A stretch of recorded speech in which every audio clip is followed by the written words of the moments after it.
Quando Rússia e Ucrânia trocavam farpas e Vladimir Putin dava indícios de que partiria para cima de seu país vizinho, o mundo se dividiu em dois grupos: os que duvidavam que um ataque aconteceria e os que temiam o que estava por vir.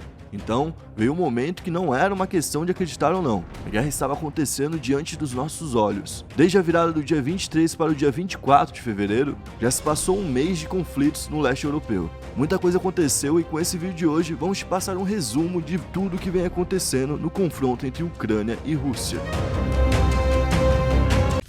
E a notícia do momento é que basicamente os países do mundo todo estão pedindo para os cidadãos que moram na Ucrânia para se retirarem o mais rápido possível do país, com medo de um ataque militar russo ou até mesmo uma guerra generalizada entre a OTAN e os russos. O presidente americano Joe Biden disse o seguinte: os cidadãos americanos deveriam sair agora, as coisas podem acelerar rapidamente. Ele também falou sobre o número de soldados que a Rússia mobilizou até a fronteira com a Ucrânia, que são 100 mil soldados, e ele pergunta por que um país faria isso se não fosse para amedrontar um país. E recentemente até os chefes de estado aí dos Estados Unidos e da Rússia se encontraram, né, para poder falar sobre o assunto, e do lado dos russos eles falam que não vai ter nenhum tipo de invasão, que não vai ter guerra, não vai ter confronto, que tudo que estão falando é histeria, mas do lado da OTAN eles já estão prevendo um confronto. Inclusive o Biden falou que acredita que o Putin vai invadir, que ele vai tomar essa decisão, mas que ele vai se arrepender amargamente disso.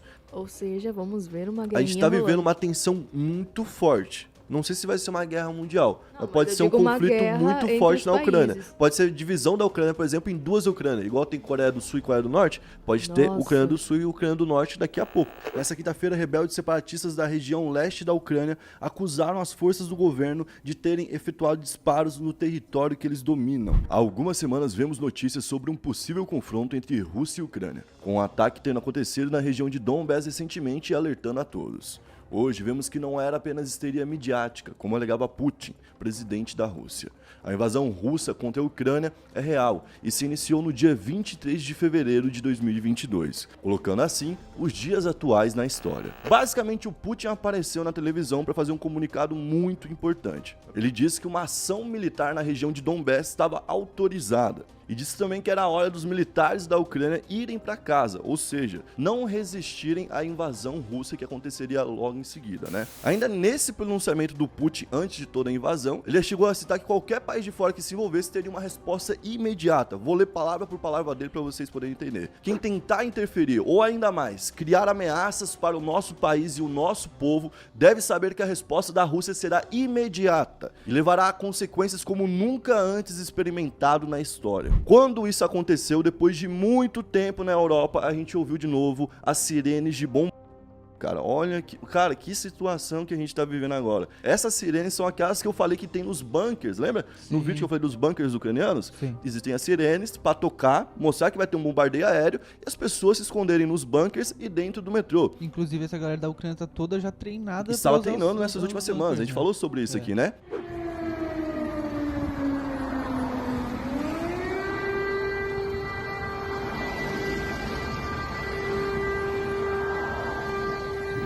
Como ficam os civis no meio disso tudo, né? Porque tem toda uma galera que mora por ali, onde não tem agora nada eles a querem ver, né? transformar num campo de guerra, né? Esses civis não podem mais ir embora de avião, porque o aeroporto de Kiev foi fechado ontem, logo depois que o Putin fez aquela transmissão na televisão. Isso por medo de algum bomba atacar um avião de alguma forma, até sem querer, né? Sim. E por conta disso as pessoas estão buscando fugir de forma terrestre. Inclusive a polícia da Ucrânia notificou que nessa noite que teve a primeira onda de batalhas, foram ao menos 203 ataques feitos dos russos contra os ucranianos. Nossa senhora, isso é a primeira onda? Essa é a primeira onda. Meu Deus. Segundo informações de Renato Souza, repórter da Record, o presidente da Ucrânia disse que forças russas estão tentando capturar Chernobyl e afirmou que forças de segurança estão dando a vida para impedir que 1986 se repita. Foi neste ano que o reator nuclear da usina explodiu e contaminou centenas de milhares com radiação. O Zelensky, presidente ucraniano, diz que a tentativa de capturar Chernobyl é uma declaração de guerra a toda a Europa. Então, basicamente, está tendo essa informação. Esse ataque a Chernobyl, a gente não sabe se é por conta do número de militares ucranianos que tem lá. Essa é uma verdade também, tá? É um número bem considerável de militares ucranianos defendendo o local. Então, é um interesse atacar o local, certo? Porque você vai acabar com as tropas ucranianas. Mas tem o interesse mais óbvio que parece para todo mundo, que é o interesse naquilo que tem de radioativo ali. Que foi um problema na década de 80, que gerou vários problemas que a gente até contou aqui num vídeo pra vocês, falando a herança que isso deixou, né? Uma herança negativa. As consequências da invasão russa aparecem quase que de forma imediata. As principais potências do mundo se posicionam em um boicote financeiro que já atinge a bolsa do país em 50% de queda. Com o pronunciamento do presidente americano Joe Biden, as expectativas para o futuro russo são de muitas dificuldades. Apesar disso, Putin alega que russos estão prontos para sanções e fala de paz em troca de rendição da Ucrânia. Foram muitos ataques e são muitas informações. Outro país que apareceu agora para a guerra foi a Chechênia, apoiando a Rússia, né? A Chechênia botou à disposição 10 mil soldados para poderem ajudar os russos na invasão à Ucrânia. E agora do outro lado tá a Ucrânia, né, cara? Que tá basicamente sozinha nisso tudo, ficou de mãos atadas porque ela acreditou que a OTAN fosse comprar a briga, só que a OTAN hoje tá vendo que comprar a briga com a Rússia é assumir uma terceira guerra mundial, que seria algo muito grande, que seria algo que derramaria muito sangue, e por conta disso, talvez a melhor coisa pra OTAN, a melhor quando eu falo, gente, é o que eles devem estar fazendo, na visão deles, o que seria melhor para eles, é financiar um confronto e uma resistência ucraniana. Então, a OTAN, os Estados Unidos, Inglaterra, a França, todos esses grandes países podem financiar a Ucrânia com armamentos, com munição, com comida e todo tipo de ajuda para continuar resistindo à Rússia. Só que agora, nesse momento, o porta-voz do governo russo veio a público dizer que o presidente Zelensky não quer negociação e por isso a Rússia vai continuar avançando com força total. E agora, é aquilo que a gente estava falando ontem, né? A gente percebe que a Rússia não está com todo o poder ativo. Ela aumentou essa carga. Então a destruição que a gente vai ver daqui para frente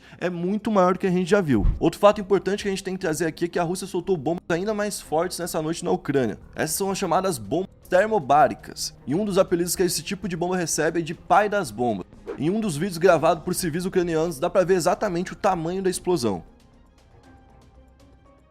Agora a notícia da vez é muito importante para a compreensão sobre o jogo geopolítico que a Rússia vem fazendo. É um registro das intenções de Putin e qual o desejo dele em cima da Ucrânia. A Rússia está restaurando sua plenitude histórica reunindo o mundo russo, o povo russo.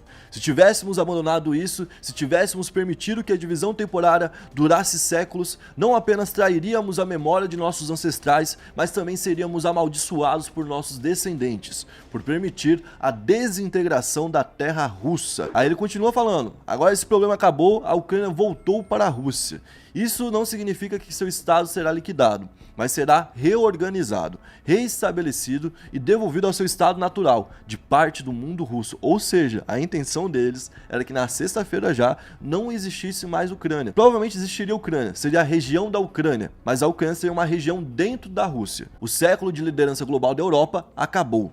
A construção de uma nova ordem mundial está se acelerando. O mundo multipolar se tornou realidade. Essa operação toda não é capaz de reunir ninguém além do Ocidente contra a Rússia. O ataque aconteceu em Kharkiv, a segunda maior cidade da Ucrânia, onde pelo menos 7 pessoas infelizmente perderam a vida, né? Segundo o jornal americano The New York Times, foram 7 vítimas, além de 24 feridos. A fonte do jornal americano seriam funcionários do serviço de emergência que estavam atuando na cobertura do desastre. Uma outra notícia importante foi o uso da Rússia de uma bomba de fragmentação. A Anistia Internacional denunciou esse uso de bombas que foi feito pela Rússia em um ataque feito contra um hospital, uma ambulância e um veículo de civis, tudo lá na região de Donetsk. Ao todo, esses ataques teriam tirado a vida de 4 civis e deixado mais 10 feridos. E já vamos começar esse boletim aqui falando sobre a cidade de Kherson, que foi a primeira grande cidade ucraniana a cair nas mãos do Putin, no governo do Putin, né? Porque a partir de agora ela é administrada pelos soldados do Putin. O distrito de Kherson, que fica localizado na Ucrânia, possui cerca de 290 mil moradores.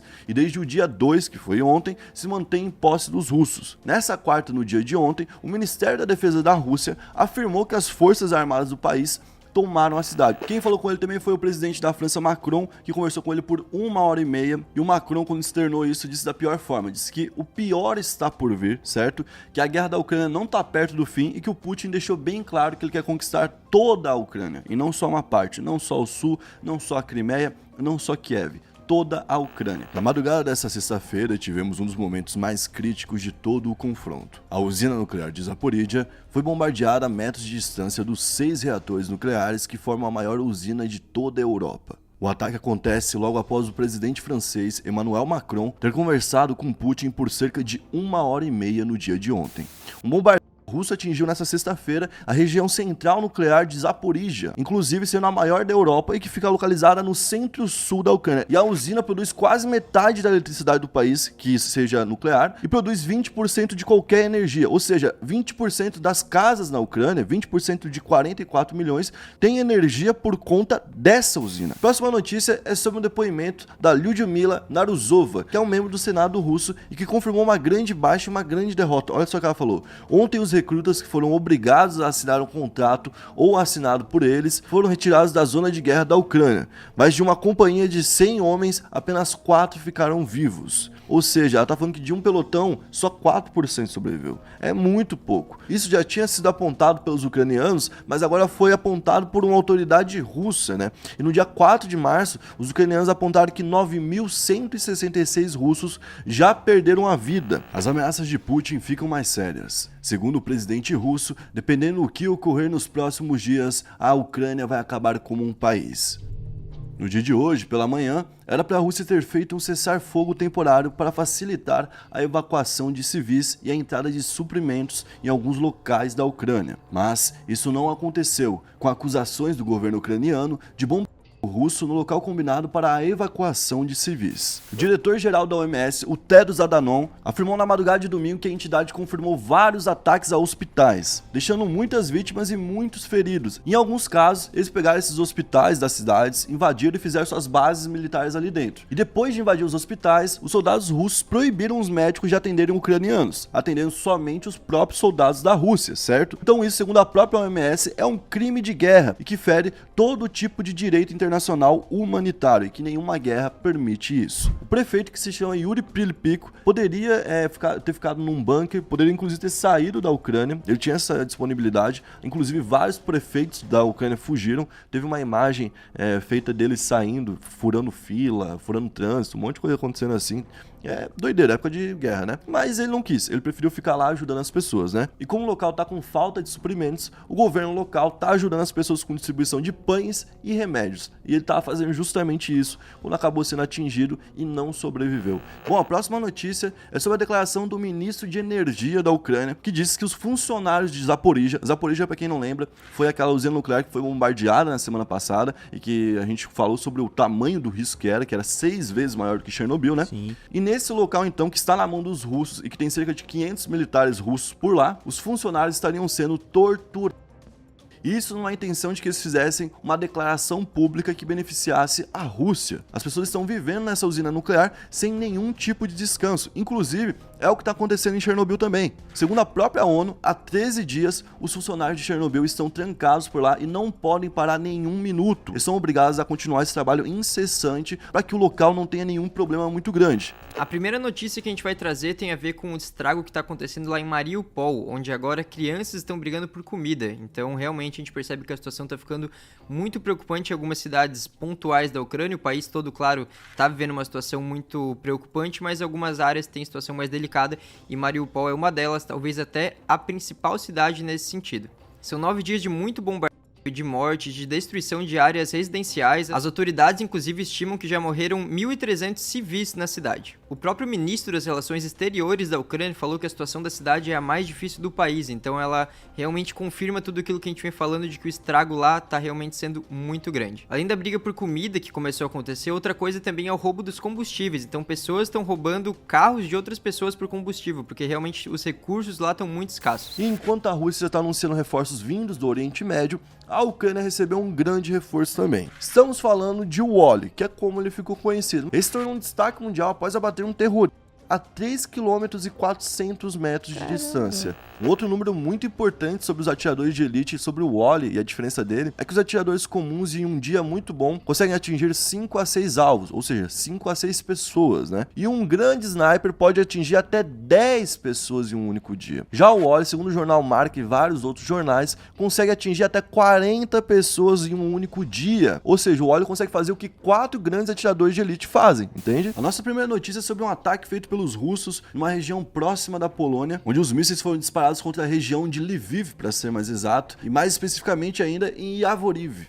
Yavoriv é um local de treinamento internacional, onde o Centro Internacional de Manutenção da Paz e Segurança faz ali os seus treinos. Próxima notícia é sobre o segundo sequestro que acontece de prefeitos lá na Ucrânia. O prefeito da cidade de Dnipro-Rudny foi sequestrado também por tropas russas. O nome dele é Yevhen Matviv. E ele é o segundo prefeito que é sequestrado pelos russos. O primeiro foi o Ivan Fedorov, que era prefeito de Melitopol e que já foi substituído pela Galina Danilchenko. Essa Galina era uma ex-deputada da oposição e que era pró-Rússia e que sempre foi pró-Rússia, entende? Então é uma pessoa de dentro da Ucrânia que vai ser utilizada para governar os ucranianos e ser ao mesmo tempo uma ligação direta com o governo russo. Isso pode mostrar quais que são as pretensões daqui para frente da Rússia, né? Bom, mas vamos ler aqui para vocês o que foi transmitido nessa quarta-feira pela uma TV pública da Rússia, que é o pronunciamento do Vladimir Putin. O Ocidente coletivo está tentando destruir nossa sociedade, especulando sobre perdas de combate, consequências socioeconômicas de sanções e provocando um motim civil na Rússia. Aqui tem 3 pontos importantes que ele levantou. Aí ele continua. No entanto, qualquer nação, especialmente a nação russa, sempre pode distinguir verdadeiros patriotas de bastardos e traidores. Ou seja, tá falando que existe uma diferença muito grande entre um tipo de pessoa e outro tipo de pessoa. A gente vai falar sobre isso. E cuspi-los como uma mosca que acidentalmente entra na boca. Aqui ele faz uma metáfora, né? Estou convencido de que essa autolimpeza natural e essencial da sociedade só fortalecerá nosso país. E é aqui que vem a grande frase de todo o discurso, né? Depois de ele falar sobre todo o ataque que a Rússia vem recebendo de fora, na visão dele, ele fala que está convencido de que uma autolimpeza natural, inclusive até o Lavrov, depois que é o porta-voz muitas vezes do Putin, fala muito mais do que o Putin desde que começou a guerra, né? Ele veio e falou que é mais ou menos por aí mesmo. É uma autolimpeza natural, ele não quer impor uma limpeza, entendeu? Ele crê que a própria Rússia vai decidir isso e vai fazer essa autolimpeza. Ele fala que isso só vai fortalecer o país, inclusive, né? Ele fala, fortalecerá nosso país, nossa solidariedade, nossa unidade, olha só, unidade como um povo que se enxerga, que se identifica, né? E disponibilidade para responder a quaisquer desafios, ou seja, e lealdade para qualquer tipo de confronto que apareça pela frente, que pode ser uma sequência de guerra, de confrontos, né? Na nossa quarta posição, a gente vai falar sobre o cerco que está sendo feito a Mariupol. Mariupol é uma das maiores cidades da Ucrânia, seria a terceira maior. Para vocês terem o tamanho da dimensão, Mariupol é maior do que Miami. Então, uma cidade grande que a gente conhece no mundo todo, é menor do que Mariupol. E desde que começou o combate, nesse local nunca parou. Nunca cessou o combate. De noite, de manhã, de tarde. É 24 horas. 24 horas e desde que começou. Então tá tendo um número muito grande de vítimas por lá. E a Rússia quer que a Ucrânia entregue o local. Só que a Ucrânia já se negou. A Rússia deu um prazo limite até hoje de manhã. Se a Ucrânia não entregasse, eles iam dobrar a atividade militar deles. Então ia dobrar ali o ataque, né? E a Ucrânia não entregou. Então provavelmente agora vai piorar ainda esse combate. Mas o mais importante aqui é que, de acordo com o comunicado da Câmara Municipal da cidade, ou seja, é um pronunciamento oficial do estado da Ucrânia, né? Moradores estão sendo levados para a Rússia, e isso contra a vontade deles. Segundo a Câmara, vários milhares de moradores, olha só, não é pouca gente, vários milhares de moradores foram levados para o território russo, principalmente as pessoas que eram num distrito chamado Livoberezhny, e também de um abrigo que foi montado no prédio do clube esportivo. Esse abrigo estava cheio de pessoas, tinha cerca de 1000 pessoas por lá, entendeu? E a maioria, na verdade, eram mulheres, senhores e crianças, que estavam ali meio que indefesos, entendeu? O prefeito da cidade, o Vadim Boichenko, chegou a falar sobre. Vou ler aqui pra vocês o que ele falou. O que os ocupantes estão fazendo hoje é familiar para a geração mais velha, que viu os terríveis eventos da Segunda Guerra Mundial, quando os nazis capturaram pessoas à força. É difícil imaginar que no século XXI as pessoas possam ser levadas à força para outro país. E do porquê, mesmo eles morrendo, mesmo eles perdendo cada dia mais território, eles não querem se entregar, né? Por quê? Porque eles querem um respeito pela soberania da Ucrânia. Eles querem que pela primeira vez na história alguém escute a vontade da Ucrânia. Não é a vontade dos Estados Unidos da Ucrânia entrar para a OTAN. É a vontade da Ucrânia de entrar para a OTAN, entendeu? Eles queriam isso. Só que a gente sabe que a Ucrânia representa muito mais do que só um país, né? Ela é uma ponte entre o Ocidente e o Oriente, ela divide esses dois locais ali, e por conta disso ela sempre vai ser um campo ou de debate ou de guerra, infelizmente, né? Como a gente pode perceber, as ameaças não eram falsas, e a Rússia realmente se mostrou disposta a enfrentar a Ucrânia. Mais do que isso, sinaliza um confronto entre todo o Ocidente e ideias do Oriente, um velho confronto, por sinal. Agora, tanto a Europa quanto os Estados Unidos tentam brecar de qualquer maneira o avanço russo. E no meio disso tudo, vidas se foram, cidades inteiras foram destruídas e mesmo aqueles que sobreviveram foram afetados de diversas formas. Mais de 5 milhões de pessoas já abandonaram suas casas. E a pergunta que fica agora é até quando vamos viver essa guerra, que por enquanto não dá nenhum indício de fim.